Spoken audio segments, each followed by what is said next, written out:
Hey, how's it going out there today, everybody? Hope everybody's having a great day. It's weekly recap time. Thanks for tuning in. If you don't know what weekly recap is, consider subscribing and joining the channel. We do this for every week I run this truck. So basically, weekly recap, I go over the loads I did. I talk about the variable cost. I've added a new variable cost, so hang in to the end to see what that one is. Let me know what you think.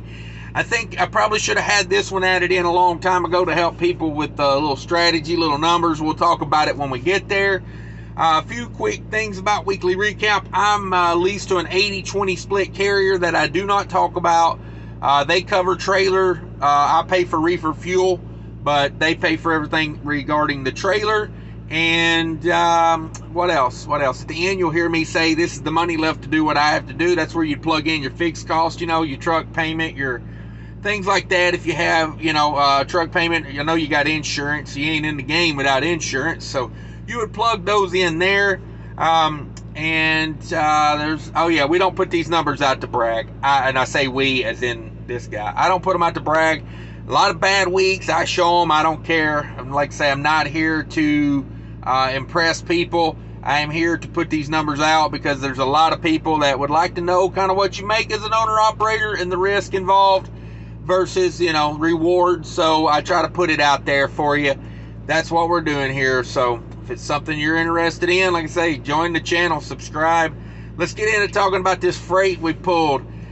So I'm based out of Minnesota. I like to go Minnesota out back. That's my week. I like 1,000 to 1,500 mile run, preferably somewhere in there, out back. Bam, take a couple days off, rinse, repeat. Freight's kind of sucks right now. I mean, to be honest with you, it really sucks. There's not a lot of volume. So I couldn't find a load 1,000 to 1,500 miles that I wanted that was paying something that, because out of Minnesota, I need to make my money going out because a lot of times I'm going to, the Northeast, Jersey, Pennsylvania, Massachusetts. Then I go down south some. I go to like Georgia, Tennessee, then over to like Louisiana, Texas. Those are kind of the 3-4 lanes I run there. And it just wasn't happening this week. There wasn't nothing coming out on a Friday that was worth anything. So, and I kind of didn't get to plan ahead either because the truck was in the shop before this, in Minnesota. So it was kind of like I knew Thursday afternoon I was getting the truck back. I really don't like to book anything until the truck's out of the shop and tested. Or at least tell the people in the office to book me something because I don't book loads anymore. I don't have time for it. I don't want to deal with it. They're better at it. They do a great job, so I just let them run with it. But I didn't want to call and say, hey, so basically Friday we're searching, Friday morning we're looking for something out of Minnesota. Found a shorter load that did okay. We went Minnesota down to Missouri, 43,000 pounds, negative 10 degrees. 755 miles all in on that for $3,000. That was a good paying load, I thought, but it was more of a babysit load than anything. It was more about babysitting that frozen food than it was running the truck. So it's okay. I get them like that sometimes. I'll roll with it. The next one was Missouri down to Louisiana.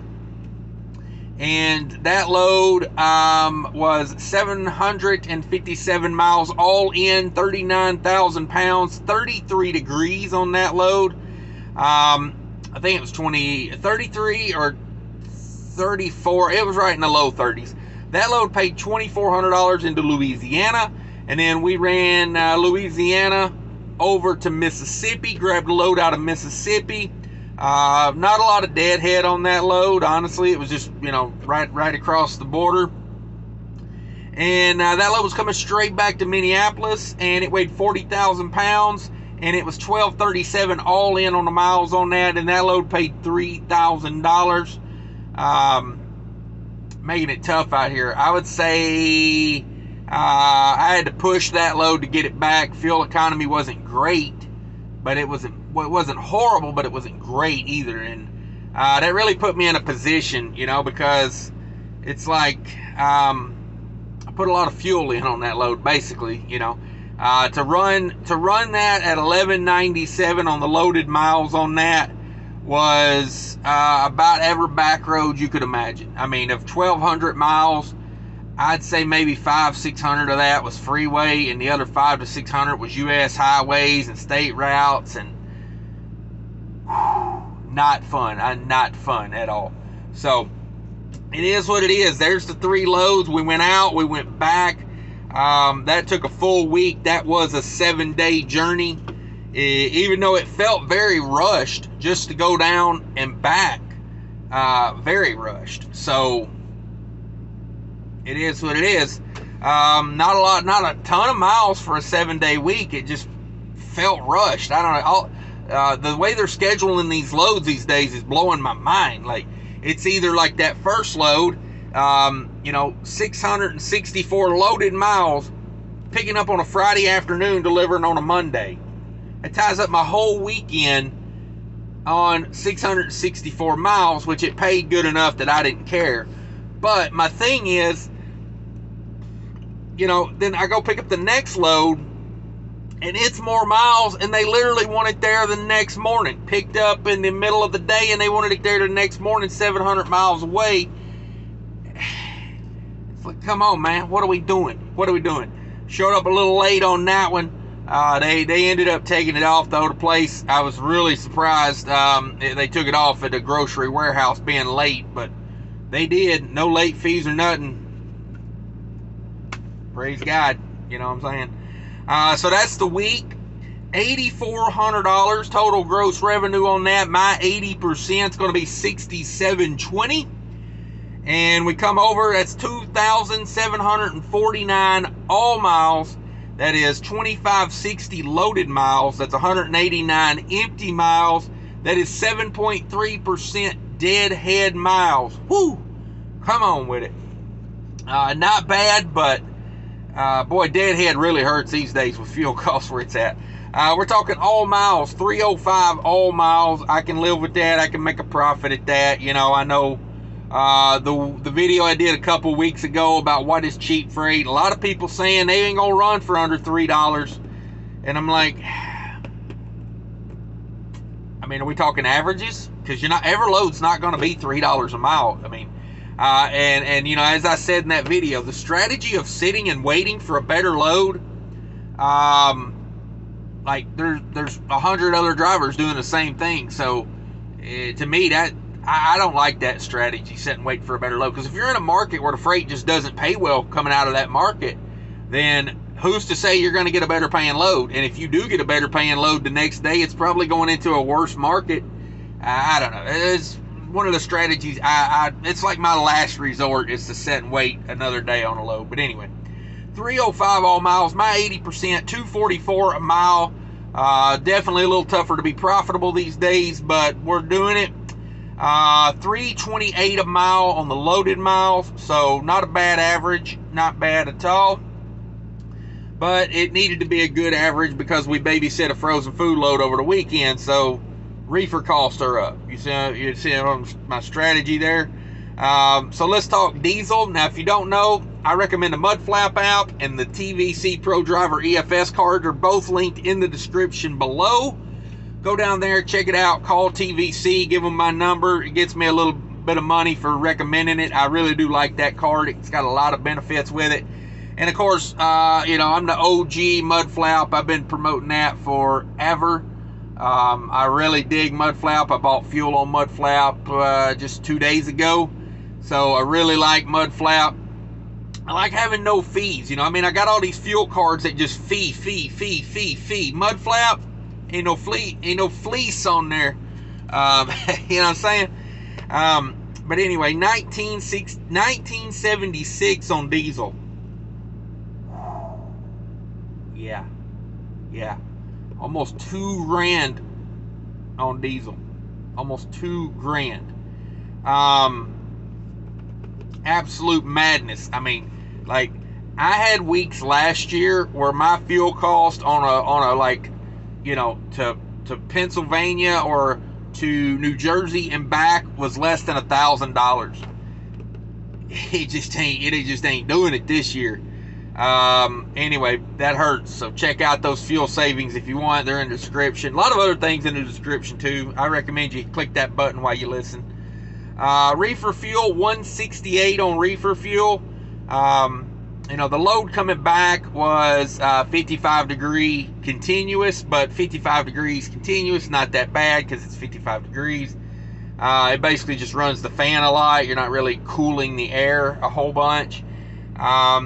The second load, 33 degrees, that's not that bad. You kick that one on start and stop. The frozen food was probably the one that used the most. Babysitted it all weekend. $36 in def fluids. $50 in scales. And I know what you're thinking. How do you spend $50 on 3 loads on scales with no reweighs? These were all first weighs. So what had happened was when I slid my axles back to get loaded, apparently a pin came out of the, you know, the release pins that, you know, come through the trailer. So when I slid them back, apparently when I went to slide them back forward, I lost the pin that hold the bar that holds the pins, or, you know, holds the pins together. I lost the pin on the bar on one side and it wouldn't release.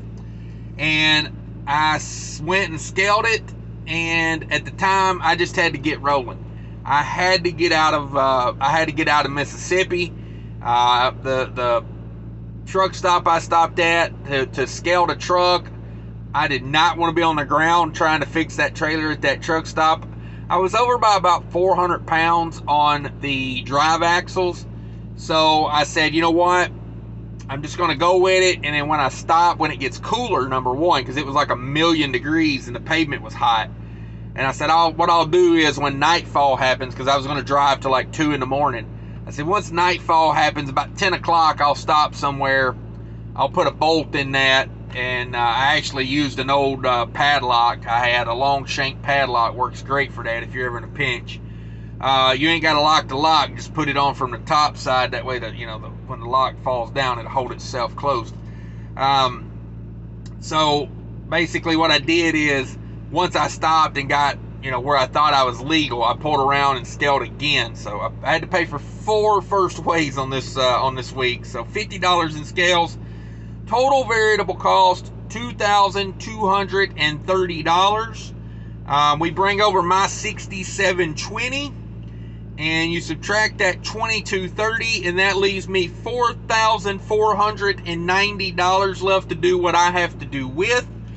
And here's the new variable cost. You guys let me know, should I leave this in every week? Because I'm kind of iffy on it, because everybody does this such a different way. But my new one is maintenance cost. So back at, you know, like last year, I was doing like, typically what I would do is I would do like a dime per mile on maintenance cost. And for me, maintenance cost is different than breakdown cost. A maintenance cost is scheduled. You should be able to kind of, you know, like for me, I typically pay for my maintenance with a credit card, but I want to pay it off immediately. So I have a maintenance account just for when I, you know, tires, you know, oil changes, you know, typical like wear parts. I do that out of maintenance account. Now, when I have a breakdown, that comes out of my business savings account. You know, that's just how, I mean, I might pay for it with a credit card, but at the end of the day, it's going to come out of my business savings account to pay that credit card off. So I bumped the maintenance account up because everything's just went up in price like crazy. You know, instead of doing a dime a mile, now I'm doing 20 cents a mile. And I got to be honest with you, the account's barely keeping up with what I got going on. I may bump that up to 25 cents a mile. That is a huge cost per mile added to it, you know. On this week here, 27. Now what I do is I'll do 20 cents and then I round it up to the closest 50. So like on 2,749 miles, whatever that came out to, I rounded it up to 550 going to the maintenance account. Now, like I say, might have to bump that up a little bit, honestly, because, you know, tires are ballistic. Everything's so expensive. You know, labor rates and whatnot. So, I may have to up that, but you guys let me know. You know, basically, 550 of that out of my 4490 left to do what I have to do with. 550 goes to maintenance. That brings us down to $39.40 for the week. So, yeah, we're cutting into some profit these days. You know what I mean? Like, I mean, if if you're paying yourself 50 cents a mile, that's close to what, $1,400? That's like half of the money you got left over right now. It's like, got to start asking yourself. I mean, I'm getting a decent rate per mile. I'm getting my fuel costs down with good fuel mileage and, discounts on different, apps and cards and things. I'm not overpaying for fuel. I talk to my friends, they may get it a little cheaper here, they may get it a little cheaper there, but I'm in the ballpark of some people that, are leased on to bigger carriers. I'm not just, throwing money away here on fuel, but let's face it, these margins are getting tight. I mean, you guys that, I'm still putting a little bit back for truck payment, but let's be honest about it. The money I'm putting back for truck payment is going to savings, but I mean, $300 or $400 a week. I couldn't buy a truck right now and have a payment of $300 to $400 a week. So replacement cost is going to hurt me in the long run here. I'm probably going to have to borrow money. And that was something that I really didn't want to do and didn't plan on doing. Was basically, when I bought this truck, it was a 36-month deal. And I was going to run this truck for 36 months. I was going to try to pay it off in 18. I paid it off in 20 months. And I said, well, the other 18 months, I'll continue to put the payment back. And when it comes time to get a new truck, I'll have the same amount that I paid for this truck in savings. Again, I make the best decisions with the information I have at the time, but Lord have mercy, looking at it now, like I'm number one, I'm not getting to put back as much as I wanted because of, the cost of maintenance and everything is getting more expensive. And let's face it, having the amount I paid for this truck, hell, I probably have to pay double for the similar model truck that, same age to mileage and everything is what I bought this one at. I'd have to pay $70, $80, double what I gave for this one. So, a lot of decisions coming very soon in trucking. I'm telling you right now, like because fuel's not going down. I mean, we all know the administration that's in there right now and the powers that be, more importantly, the powers that be, the big money, they're pushing an agenda. They want us all to have to buy new things and do new things. They don't want us, being able to hang on and rebuild and get ahead. They want us in that constant, replenish cycle. So, got me thinking a lot about what trucking really is these days. I mean, it don't take much to really set you back in trucking. So, got a lot to think about. You guys let me know what you got going on in the comments, what you think about it. Should I leave the maintenance cost in there? I may just start adding it as a line item to show, that's a quarter of what I spent on fuel. More than a quarter of what I spent on fuel was in maintenance. So, an extra 25% on variable cost, it adds up, let me tell you. So, I don't know. That's it, guys. I appreciate everybody watching. Like I say, if you made it this far, hit that like button for me. It makes me feel good when I get a bunch of likes on a video. YouTube likes it as well. They go, hey, this guy actually might be beneficial to other people. Let's share him out. So that's what they do. If you can share the video, share it. Click the links in the description, merch tent and all down there. If you want to watch more cash, click on one of these videos that pop up on the screen here. And until later, take care of each other. And remember, people are more important than trucking.